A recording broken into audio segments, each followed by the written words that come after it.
First at 4, he was a fan favorite for years. Now Zamboni driver Al Sabatka suing the Red Wings and speaking out about why he was fired. His first comments only on Local 4. Today is 4/20, and Detroit is getting into the business of recreational marijuana. We're going to tell you what happens next. Also, Paul Gross is here. Hey, Paul. Yeah, hey, Sandra. As you can see, clouds are gradually increasing across the area. Back to the west, those clouds are leaking. So we'll talk about the rain timetable and a big warm-up coming our way all straight ahead. Who is Albert Kahn, and why do we care if Berry Gordy is the architect of the Motown sound? Albert Kahn could be considered the architect of the look of Motown. We'll give you your first look at a new limited run exhibit that opens this weekend. Live from downtown Detroit, Local 4 News First at 4 starts now. First at 4, he's been a fixture at Red Wings games for decades. Now a new lawsuit reveals why Zamboni driver Al Sabatka says he was fired. Sabatka says he was caught urinating into a drain at Little Caesars Arena.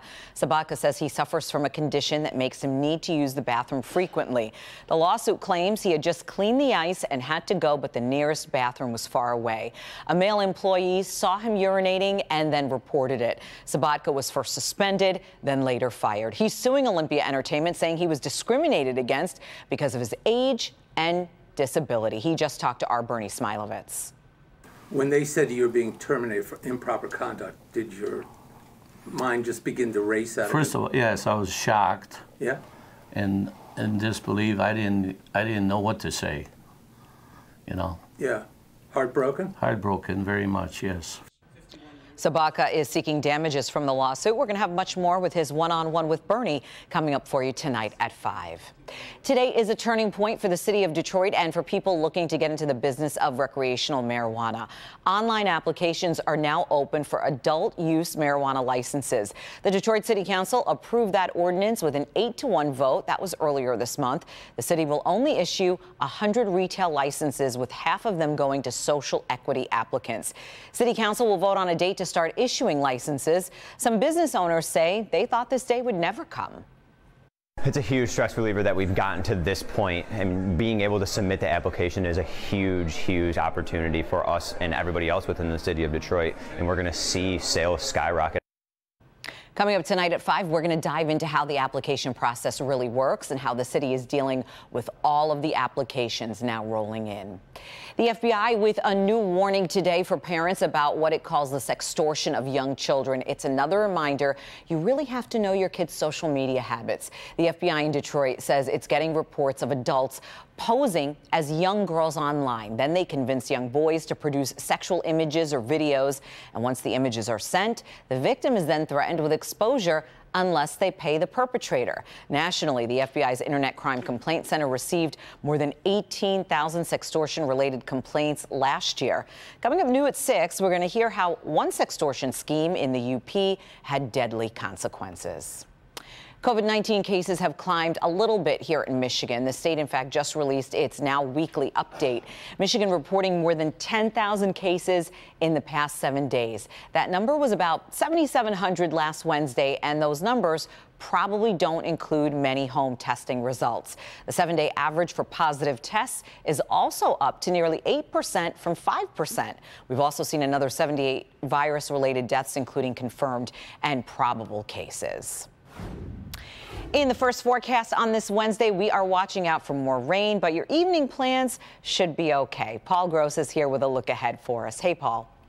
Yeah, hey, Sandra. Temperatures right now have made it to right around 50 degrees, and there's a bit of a breeze out there. You can see blowing from the south or southeast at basically 10 to 15 miles per hour. And here you see again these high, thin cirrus clouds. That's kind of that Milky Veil way up high, but those clouds start to thicken and lower as you get to the west. And Storm Tracker 4, in fact, is showing the first signs of some raindrops starting to move into Lenawee County. So that's all going to be coming in over the next several hours. And by the way, this here looks to be another one of those controlled burns on Walpole Island. The wind again blowing from the south here, so you can see that's actually a smoke plume heading north into St. Clair County.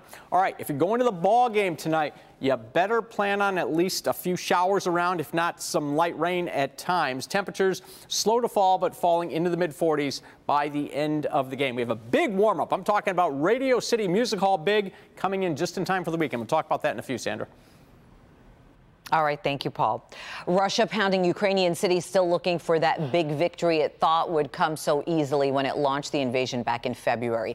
Meantime, there is a cry for help from inside the battered city of Mariupol. Devin Skilling in the newsroom tracking the very latest for us today. Devin? Yes, Sandra, every day we learn more about the human toll this war is taking on the people of Ukraine. They have been able to stop Russian troops from seizing the country, but the costs must seem overwhelming. The city of Mariupol is on the brink of falling into Russian hands. One Ukrainian officer posted a plea on Facebook asking other nations to help evacuate hundreds of soldiers and civilians from a steel plant, the last remaining stronghold really for Ukraine in the city. We're told Russia has agreed to establish a human corridor to evacuate thousands of civilians, but let's note, similar agreements have been failures in the past. Russia also says it's given Ukraine its demands to end the war. It wants to take the disputed Donbas region and a promise from Ukraine that it won't join NATO. Ukrainian leaders are reviewing those proposals. Now, also today, United Nations saying the number of Ukrainian refugees has now hit 5 million people. Their exodus from their homes has become Europe's biggest refugee crisis since World War II.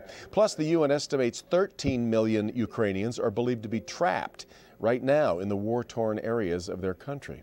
Vladimir Putin says his country just test-launched a new intercontinental ballistic missile today. He calls it a new addition to Russia's nuclear arsenal. He's hoping that will give Russia's enemies something to think about. It certainly will. Meantime, the Pentagon called the test routine and said it wasn't really considered a threat. Finally, today, President Biden expected to announce a new weapons package for Ukraine in the coming days. Meetings on that are going on at this hour. We'll continue to bring you updates as they come into us, not only here on the broadcast side, but at clickondetroit.com as well. Sarah, we'll see you again at 5. We'll see you at 5. Thanks, Devin. There is a damaging new report out today and a new find connected to a deadly shooting on an Alec Baldwin movie set. We're talking about the movie Rust, starring Baldwin, who was also a producer on that film. New Mexico regulators have now slapped the production with fines of more than $139,000. That's the maximum allowed. This workplace investigation found several safety failures, including evidence that production managers took limited or no action to address 2 previous misfires. You might remember cinematographer Helena Hutchins was killed last October as Baldwin held a gun during rehearsal. A criminal investigation and several lawsuits are also still pending. This is Drone 4 video of the Fisher Building, a great way to see its size, its splendor, and its magnificence. This weekend, everyone has a chance to get their own bird's eye view of the life and times of the man who many say built the skyline of Detroit. Paula Tutman is live at the Detroit Historical Museum for the finishing touches on a very limited engagement. Paula? Hi, Sandra. Hi, everybody. You know what, as a reporter, sometimes I get to go places other people don't get to go, but I get to take you with me. So I want to take you inside this cage. Look at this. These are Legos. So this used to be the Albert building. Griswold building. Now it's called the Albert. But take a look at this. Legos as well. How often do you get a chance to see this vantage? But this is so precise that even where you see these yellow bricks, that's how it looks on the actual building. Just part of the fun of this brand new exhibit. There are buildings, and then there are Albert Kahn buildings. And part of the beauty and grandeur of old Detroit is when you look at the ornate detail, exquisite use of brick, bright colors, Art Deco, and 1920s style. If you shake your head and say the words, "They just don't make them like this anymore," it is very possible you are standing in front or inside of an Albert Kahn building. It was very ornate, and there was a lot of artisan work throughout the building. The Fisher Building, the Griswold, General Motors Building in Cadillac Place, the New Center Building, the Detroit Athletic Club. I find his story fascinating and an important one to tell. He had a profound influence on Detroit, on the whole industrial environment that people work in, even now. And he had an international reach.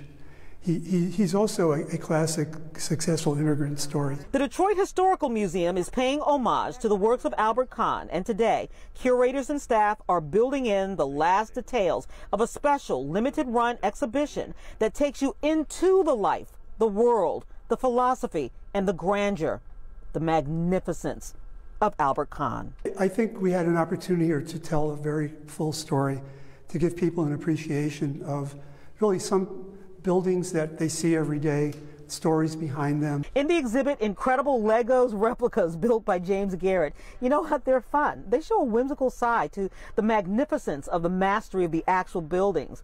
There are movie reels, actual architectural models of some of the buildings, pictures and maps, plans and drawings, historical photographs, artifacts on loan. And of course, there will be tours and talks by docents and descendants of Albert Kahn, who will talk about the contributions Albert Kahn and his brother made to modern day architecture. There are, I don't know, between 50 and 100 buildings just in Detroit, I think, that are standing.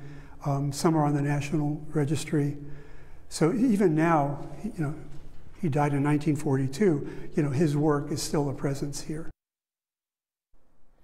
Yeah, I mean, take a look at this. Who does stuff like this anymore? And so by coming to this exhibit, you actually get a POV, a point of view that you may not get just standing on the street. You get to learn it all. The exhibit actually opens this Saturday, runs through July 3rd, and it's just part of the general admission. So you can see this exhibit as well as many others here at the Detroit Historical Museum. Super, super, super duper cool. Sandra? Such a neat perspective. Thanks, Paula. Bad news for Netflix could be bad news for millions of people who use the streaming service without paying for it. We're going to explain. Also today, this is the aftermath of a horrifying accident involving a woman who fell underneath a moving train. The video and what she's saying after she was rescued. But first, ahead here, a former doctor says he was trying to help patients, but he was charged with murder. Today, the jury made its decision. We're going to have more on that coming up right after the break.